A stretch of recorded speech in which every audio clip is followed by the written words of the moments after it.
Merry Christmas, Happy Holidays. This is Elizabeth Griffin, your indie author from South Philadelphia, and I'm hanging out in my kitchen making this video.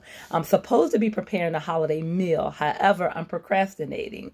So instead of finishing the final touches of decorating my home and getting the meal ready for tomorrow, I'm making this video.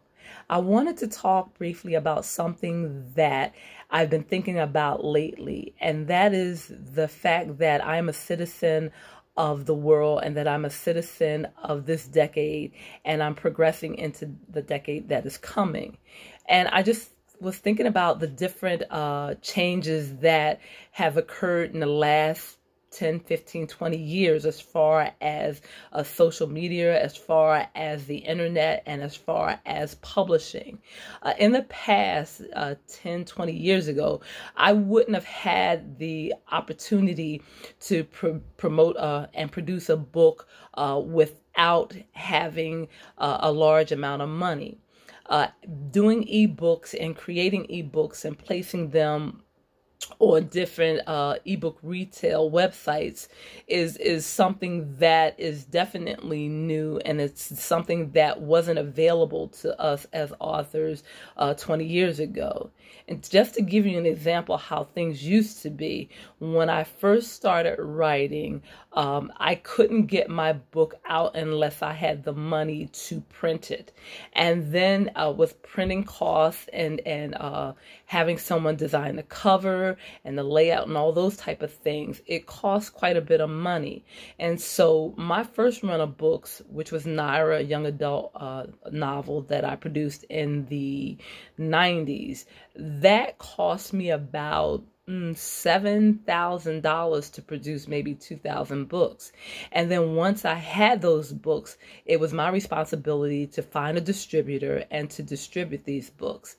And so what I did back then was I did my books on consignment, meaning I would give my books to a bookstore. They would hold the books for 30, 60 days. And then if those books sold, then I would get a percentage of the sales and the bookstore would keep the remaining. However, the problem with that is shipping the books out to the bookstores. And because I wasn't in the same state as a lot of those bookstores, sometimes I never saw my merchandise. They never returned it to me. Neither did I get money for the books that sold.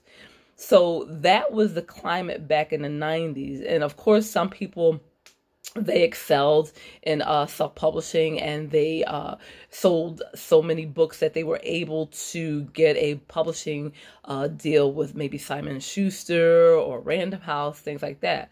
But for most of the people, and people like myself, we did it independently, and we relied on the honesty and the integrity of the bookstores to look out for our merchandise and to pay us on time. So that was the climate back then. And like I said, as far as trying to get your book published through a publishing company, that took a lot of effort and luck and skill and all of the above. So you would have to create a manuscript, have it edited flawlessly, follow the formats that the different publishing houses would require of you, and then send your manuscript in and then wait 30 days, 60 days, 90 days for a reply. And at that time, you would have to send a self-addressed stamped envelope so that they could return your manuscript if they weren't interested in it. And because there is just a certain amount of books that can be produced during a year, and there's just a certain amount of shelf space that bookstores had available to authors, it was very competitive. And so people like myself, we would struggle first to get recognized, and then if we were fortunate enough, we would land a publishing deal. And it may not have been optimal for us, but as writers, a lot of us would have taken what we've got and just work with it and just try to produce more books and to promote ourselves more through the publishing company. So that was the climate back then, and it was very difficult and very competitive. And as a ethnic author or a minority author or an African American author, it was definitely a lot more challenging for us. So along came the internet, and along came ebooks, and along came that platform, which gave us the opportunity to put our material out there. And it gave us a platform where we could showcase our work. And in addition to that, we could get paid through places like Amazon or Kobo, and that made the monitoring of our money and the monitoring of our merchandise a lot easier. And we didn't have to rely on the mercy of individual bookstores or distributors to pay us on time and to accurately record the sales. So when I say it is a wonderful time to be a citizen of the world and to be living in this decade and to progress into the decade to come, I'm talking about the fact that we have the internet, and that we have the YouTube channel, and that we have the Instagram TV channel. So and then I'm sure there are a lot of other channels out there and medium in which we can promote and produce our work. So in thinking about all those opportunities and how far we've come along, and the fact that we even have podcasts, you could do podcasts, you could do so many different things and showcase your work in so many different ways. You can even make many videos with your phone. You can make many movies with your telephone.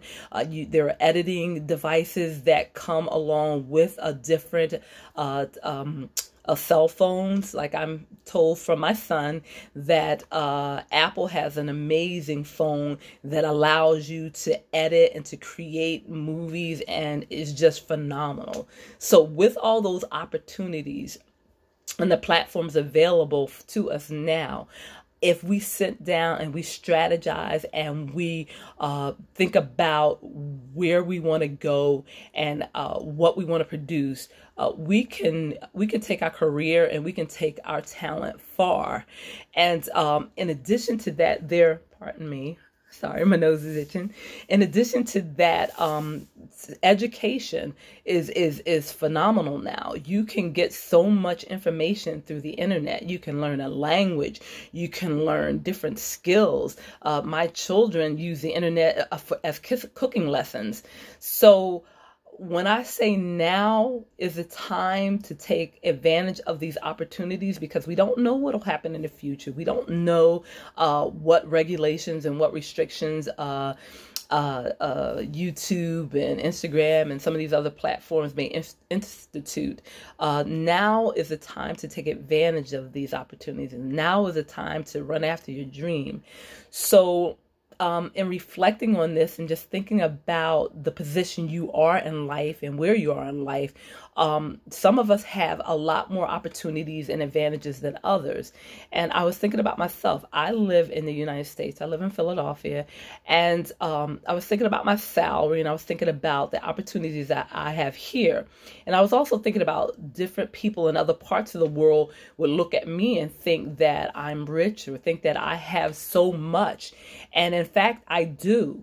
It's just I don't realize it sometimes. I get caught up in the everyday activities of going to work and providing for my family, and just thinking about my personal life and my social life and all those. And I lose focus of the fact that I live in the United States and I have so many opportunities that other people would just love to take advantage of. And so if I truly want to be successful, now is the time, and the opportunities are there. And yes, I'll have to work hard, but there's so many resources out here: the library, the friends, co-workers, different events that are held in my city. And because I live in the city of brotherly love, which a lot of people know, and sisterly affection, some people have added on, there are so many things going on here that I can never network and that I can meet people and talk to. So in closing with this video, I just want you, my viewers, to think about where you are in life and think about the opportunities that you have and think about the things that you may take for granted, such as the fact that you could create a channel promoting your work. And you can have different programs on that channel. And an example for me is that I have this YouTube channel, but I'm thinking about adding another channel that will talk about language, and then another channel where I'll speak in Spanish and give information, and then maybe a channel for sightseeing. There is so much that you can do with the social media available to you, and there's so many things that you can accomplish depending on what you want and what your agenda is. So in conclusion, I just would like you, as I said, to think about your place in the world. Think about the opportunities that you have. Think about how you can encourage other people and how you can leave information and footsteps for other people to follow in. And to always think about our young children and to encourage them and allow them to grow and to believe and to have hope. There were so many people in my life that looked after me and nurtured me and loved me and believed in me when I didn't believe in myself, that I feel that I'm a confident person. I am a strong person. I know my worth. Obviously, you have ups and downs and you have moments of insecurity, but internally, I know that I'm of value. I know that people watch me and admire me and look up to me. And I don't take that lightly. And I know that I didn't get here on my own, that there were so many loving, kind people in the church, in the school, in the neighborhood, so many people, strangers even, that were kind to me. And I think, as they always say, pay it forward. I think it's our responsibility to pay it forward. And I think with all the opportunities and the platforms available to us as entertainers and as creative people, we need to definitely take advantage of that. So something to think about on Christmas Day. Enjoy your family and your loved ones. Definitely follow me on Facebook, Instagram, and Twitter. And if you like this video, give me a thumbs up, share it with other people, and please, please, please let them know that I'm out here, and let them know what my platform is about, and subscribe if you haven't. And until next time, love, peace, joy, happiness, prosperity. Bye-bye.